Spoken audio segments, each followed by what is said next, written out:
안녕하세요. 신앙의 개념을 잡아주는 개탑스입니다. 철로역정이 처음 출간된 것이 1678년이니까 340년 정도 시간적 간격이 있습니다. 그래서 철로역정의 바른 이해를 위해서는 존 버년 당시 시대적 상황을 살펴보는 것이 필요하겠죠. 그래서 오늘은 특별한 게스트 한 분을 모셨습니다. 평생 존 버년과 그의 작품을 연구해 오신 배 박사님을 모시고 이야기 나눠보도록 하겠습니다. 그리고 진행은 지성과 미묘를 겸비한 우리 박 원장께서 진행해 주시겠습니다. 모시겠습니다. 안녕하세요, 박사님. 안녕하세요. 배번년입니다. 아, 박사님, 이름이 참 특이하신데요. 배번연이라는 이름이 본명인가요? 아니면 개명하신 건가요? 제 본명이 맞습니다. 제가 고등학교 시절 존 버년의 철로역정을 읽고 아주 큰 충격에 빠졌습니다. 그리고 곧 회심을 했습니다. 그리고는 나도 존 버년과 같은 아주 훌륭한 전도자가 되겠다. 그분을 닮고 싶어서 이름부터 배번연이라고 바꿨습니다. 그리고 그분처럼 머리도 기르고 그분의 모든 서적들을 탐닉하기 시작했습니다. 제가 알기로는 배 박사님은 믿음의 1세대로 알고 있는데요. 배번연으로 개명한다고 했을 때 부모님이 순순히 허락하시던가요? 아니죠. 엄마한테 맞아 죽을 뻔했습니다. 그리고 아버지는 그 이후로부터 제 얼굴을 안 보기 시작하셨습니다. 그리고 친구들이 아침에 똥은 놓냐고 계속 놀려댔습니다. 네, 그렇군요. 그러면 철로역정 내용에 들어가기 이전에 존 버년 목사님과 관련된 당시의 시대 상황을 살펴보기 위해서 박사님을 모셨는데요. 관련해서 몇 가지 질문을 좀 드리겠습니다. 먼저 존 버년 목사님의 어린 시절은 어떠셨나요? 존 버년은 1628년 영국에서 아주 작은 마을에서 태어났습니다. 아버지는 떠돌이 땜장이자 자벽부였습니다. 그릇, 주전자 등을 고치는 사람이었습니다. 그리고 존 버년은 아버지가 하는 일을 배우기 위해 10살 때 학교를 그만둬 버렸습니다. 겨우 책을 읽고 글을 쓸 정도의 교육밖에 못 받은 거죠. 아, 존 버년이 의외로 가방끈이 좀 짧네요. 네, 맞습니다. 아까 말씀드린 것처럼 겨우 책 읽고 글 쓰는 정도밖에 안 되었습니다. 그런데 그가 남긴 작품들을 보면 아주 놀랍습니다. 더군다나 존 버년은 정식으로 신학 공부를 하지 않았는데도 그 누구보다 성경적인 설교와 작품들을 남겨왔습니다. 존 버년을 보면 베드로가 생각이 납니다. 왜냐하면 어부 출신인 베드로가 성령이 충만하여서 설교했을 때 5,000명, 3,000명이 돌아오는 역사가 있었습니다. 특별히 베드로 전후서를 보면 이게 정말 어부 출신의 베드로가 쓴 글이 맞나 할 정도로 아주 그 신학적인 깊이가 놀랍습니다. 아, 그러면 존 버년에게 인생의 터닝 포인트, 즉 회심하게 된 계기가 있나요? 네, 존 버년은 매우 가난했지만 아주 경건한 여인을 아내로 맞이하게 됩니다. 혼수품으로 가져온 것이 2권의 경건서적이었습니다. 존 버년은 그 책을 읽고 깊은 감동에 빠집니다. 요즘 혼수품으로 책 2권 들고 왔다가는 파혼입니다. 제 자녀들 결혼할 때도 책 2권만 줄 생각입니다. 첫 번째 성경, 2번째 철로역정. 결혼하셨나요? 아니요. 네, 우리 아들하고는 나이 차이가 네, 안 많습니다.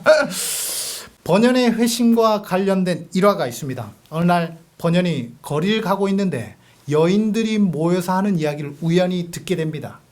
그 여인들이 한 이야기들은 본인이 얼마나 큰 죄인이었고 하나님의 사랑이, 하나님의 구원이 얼마나 놀라운지 감격스러운 그런 이야기들을 나누고 있었습니다. 그 이야기를 듣자 존 버년은 마음이 요동하기 시작했습니다. 가만히 생각해 보니까 본인에게는 그런 구원의 감격이 없다는 사실을 깨닫게 되었습니다. 그때부터 버년은 고뇌에 빠지기 시작했습니다. 그리고 나는 과연 하나님의 자녀인가? 나같이 비열한 사람이 하나님의 기업을 물려받을 수 있는가? 라는 질문 앞에 답하기 위해서 그는 미친 듯이 성경 읽기에 몰두하게 됩니다.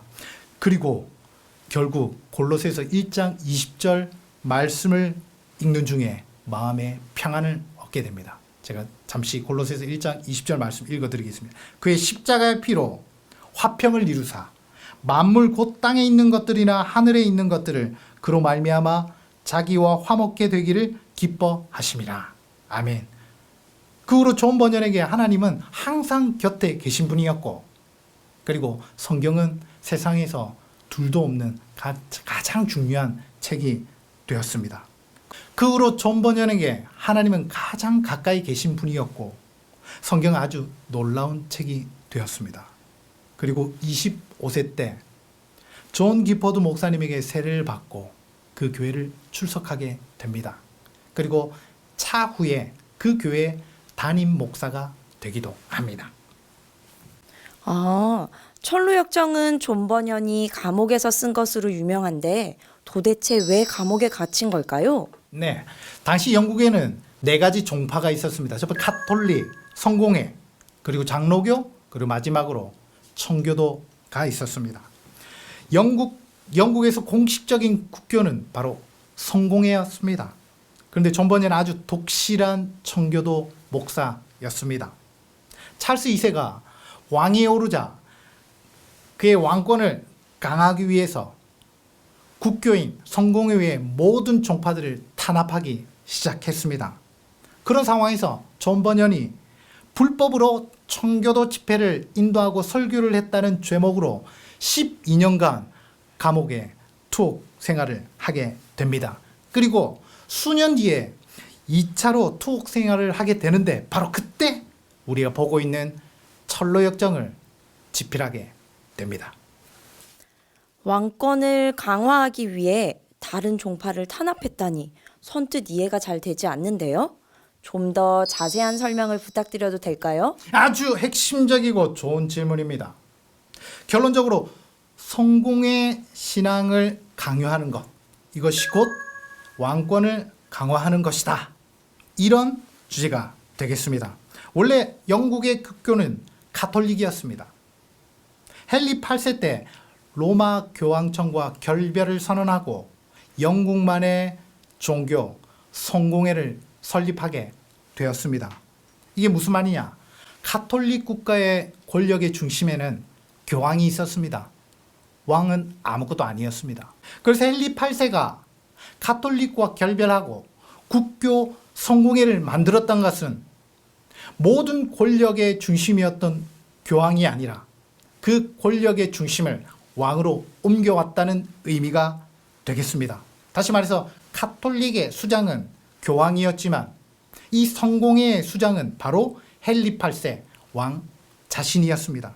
그리고 찰스 1세 때 왕은 하나님의 대리인이다 라는 이론을 왕권 신수설이라는 이름으로 이론을 정립합니다.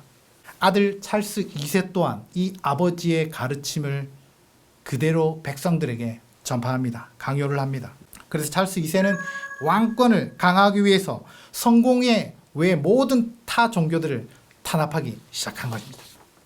아, 존 버년은 대표적인 청교도 목사로 알려져 있는데 그렇다면 청교도인들은 어떤 사람들이었나요? 네, 어떤 신학자가 청교도인들을 이렇게 표현했습니다. 성경 밖에서 가장 성경대로 사는 사람들이다. 이처럼 정말 성경 말씀대로 살아가고자 몸부림쳤던 신앙인들이었습니다. 현대를 살아가는 크리스천들이 볼 때는 와, 저렇게까지 살아야 되나? 할 정도로 답답한 면이 있을 정도로 아주 경건 생활에 온 힘을 다했던 사람들입니다. 여전히 그들의 신앙을 연구하는 신학자들, 그리고 그들의 신앙을 본받고자 노력하는 목회자들이 많이 있습니다. 청교도인들은 특히 구원을 너무 쉽게 생각하고 편안한 신앙생활을 추구하는 현대인들에게 아주 일침을 가하는 신앙인들입니다. 마지막으로 철로역정을 읽어가는 분들에게 당부하고 싶은 말씀을 한마디 해주시겠습니까?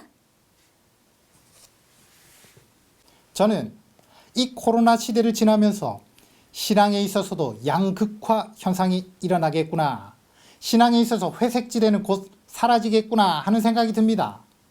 지금 현재 교회는 엄청난 도전 앞에 서 있습니다. 지키려는 자와 빼앗으려는 자의 진검승부가 시작되었습니다. 오냐 오냐 양육받은 신앙인들은 이 전쟁을 견디지 못할 것입니다. 청교도인들처럼 이 악물고 거룩함을 지키려는 자들만 신앙을 지켜낼 수 있습니다. 이런 의미에서 철로역정을 읽고 묵상한다는 것은 큰 의미가 있다고 생각됩니다. 여러분, 열심히 노를 젓지 않으면 떠내려갑니다. 아무쪼록 이 시간들을 통해서 우리 자신의 신앙도 점검하고 훈련하는 그야말로 그리스도인이라면 갖춰야 할 신앙의 개념을 탑재하는 여러분 되시기를 예수님의 이름으로 축복합니다. 네, 어떻게 유익한 시간이 되셨나요? 이제 다음 시간부터 본격적으로 철로역정 내용에 들어가게 됩니다. 많이 기대해 주십시오. 빠른 시일 내에 여러분들 찾아뵙도록 하겠습니다. 신앙의 개념을 잡아주는 개탑스였습니다.